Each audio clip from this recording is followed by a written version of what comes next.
For Genius Hour, I did something called astrophotography, which is basically taking photos of dim objects in our sky, such as stars, galaxies, and nebulae. Almost all you need to do to start your astrophotography is to own a camera, and for deep sky objects, a mount that can track a moving object in the sky, which I'll explain later. But for my project, I used a little more equipment. I think some may wonder, how can you take photos of deep sky objects when the Earth spins and objects in the sky appear to move, like how the sun rises from the east overhead and below the horizon in the west?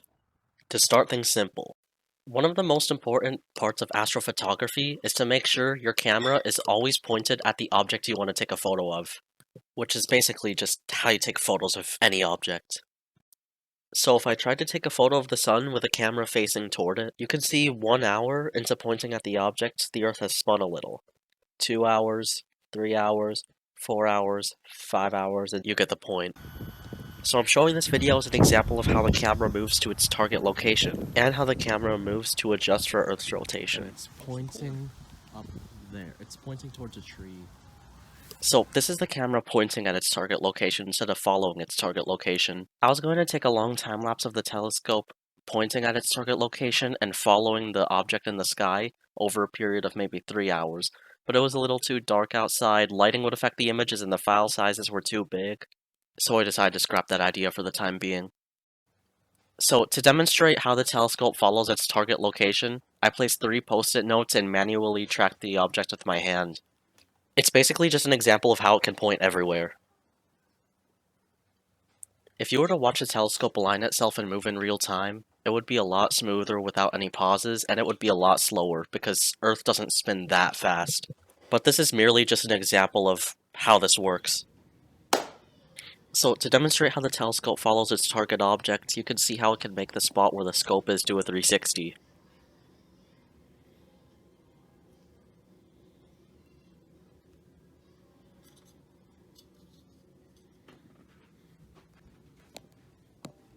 You can also see how the middle part of the telescope attached to the mount also moves in a 360. So, one of the most important parts of setting this up is to make sure that the telescope and the 5 kilogram weight are balanced on either side. To demonstrate this, if I slide the weight further down and tighten it,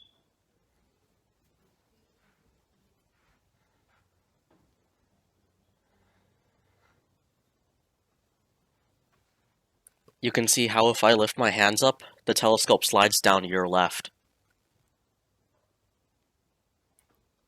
We do this so the motor that moves the telescope doesn't really have to work hard to balance itself. If we don't do this, the motor can break, so this is a very easy way to reduce the amount of stress on the motor.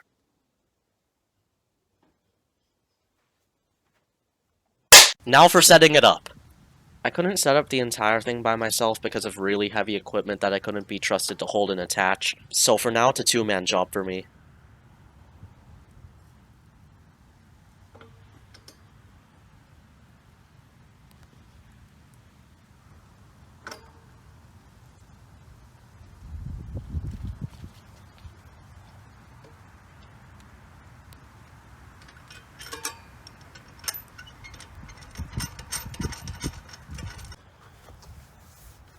Now, because I had to do this late at night, I was affected by weather, my busy schedule, and sleep. Because of school, I was only able to stay up past 12 o'clock at least 2 days a week, and if there's bad weather, meaning a lot of clouds, and because of my stable sleep schedule, it was a little difficult for me to stay awake.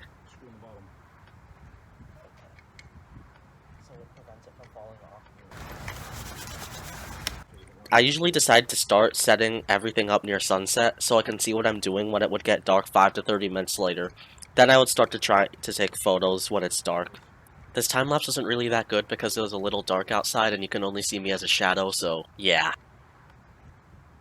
One thing I am going to mention, while taking photos, the trees in the house blocked the camera, so it was a little bit hard to actually pick a target location that wasn't blocked by the tree.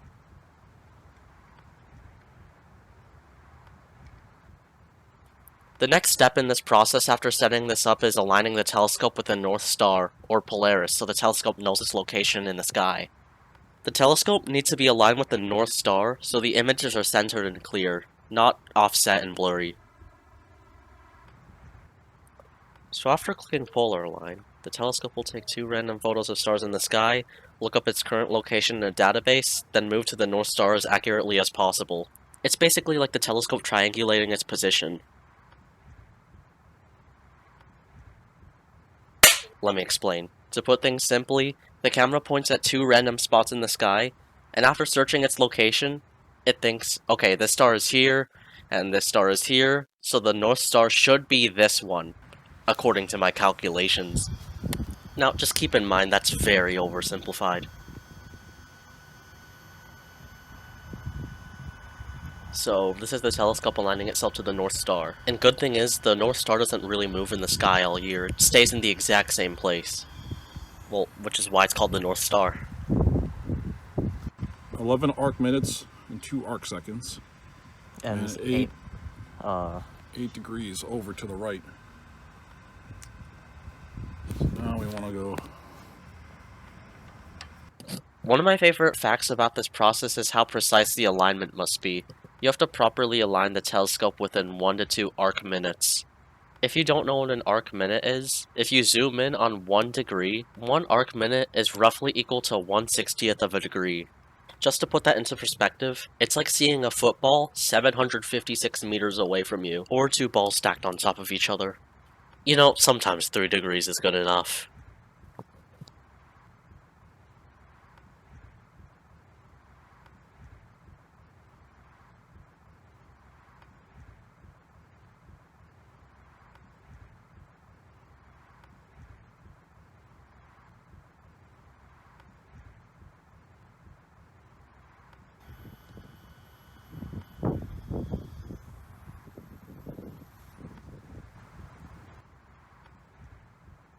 Now, what I find fascinating about this is the red computer you see right here is communicating with the motor. The computer is how the telescope knows what it's looking at and where to point. So basically, if the program knows where this star is and this star is, it'll be able to track the North Star.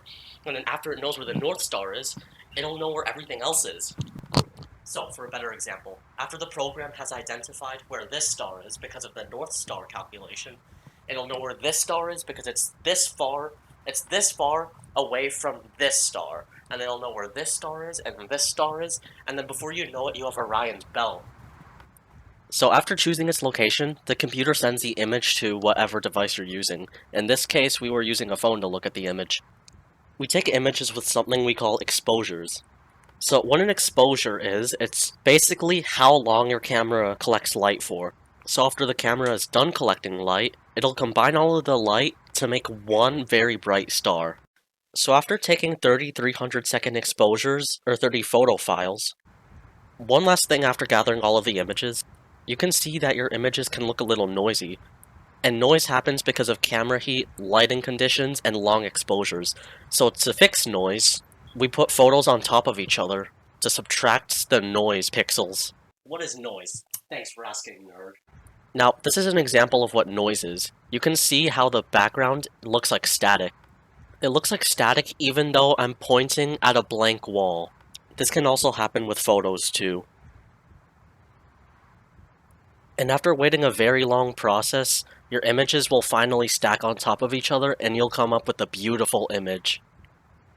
If you see the background changing between a darker image and a brighter image, the darker image is the original exposure, and then the final image where it looks really bright is the image after all of the image modifications.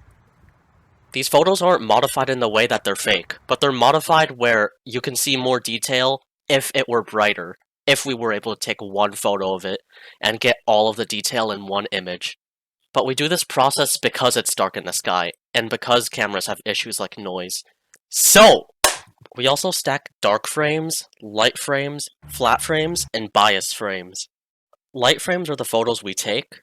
For dark frames, a program detects the dark frames. They are pitch black images with noise, but so you can see the noise, I took a video of the wall.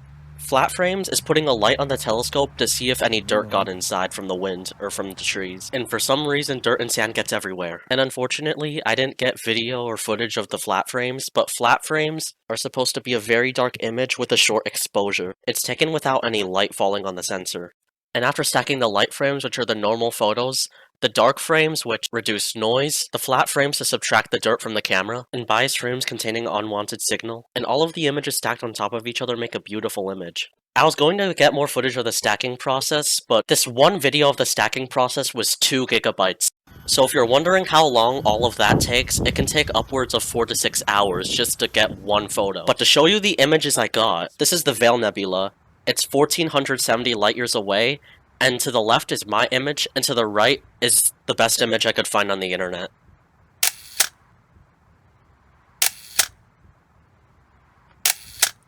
This is the Clamshell Nebula. It lies about 2200 light years away, and again, the left side is my image and the right side is the best image I could find. You can actually see similarities between these two images, such as the brightest star in both images, this one.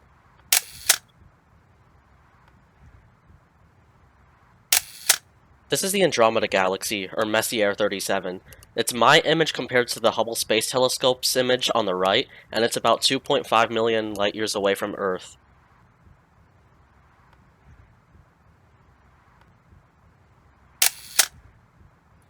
This is the Pelican Nebula. I know, scientists suck at naming things, but it's 1800 light years away. And again, it's my image compared to the best image I can find on the internet. This is like a bunch of galaxies in a fashion show. I couldn't get many photos because I had to stay up late at night to take these, and in the weather, getting colder was interrupting my images, so these were the best photos I took. Because I thought it was cool, I decided to take photos of the Moon, Saturn, and Jupiter. And because I know someone's gonna ask, I couldn't use the same process to take photos of celestial objects in our solar system. And yeah, this is why.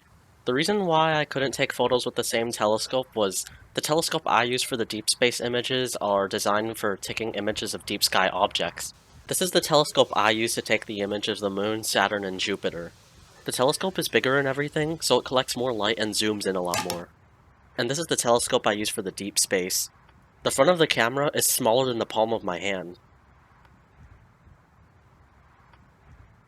If I were to take photos of Jupiter and Saturn with the Deep Space Telescope, the photos would look something like this. Saturn would look like an elongated star, and Jupiter and the 4 Galilean moons would look like 5 stars in a row. The reason why it would look like this is that the telescope that's used for deep space photos is supposed to be taking photos of things that are huge in the sky, like really large. For example, what I'm showing right now. The Andromeda Galaxy is 3 moons wide in the sky, just very dim so it's really hard to see. While Jupiter is about the size of 1 arc minute, or the red line you see in the image shown right now. This telescope wasn't made for photography, but it was made for zooming in on large and bright objects in the sky. It was made for the human eye to see and not for photographers to use, so what I did for these images was I put my phone camera where you're supposed to put your eyeball and took a photo. Obviously. Well, that does it. So if you have any questions, just feel free to ask.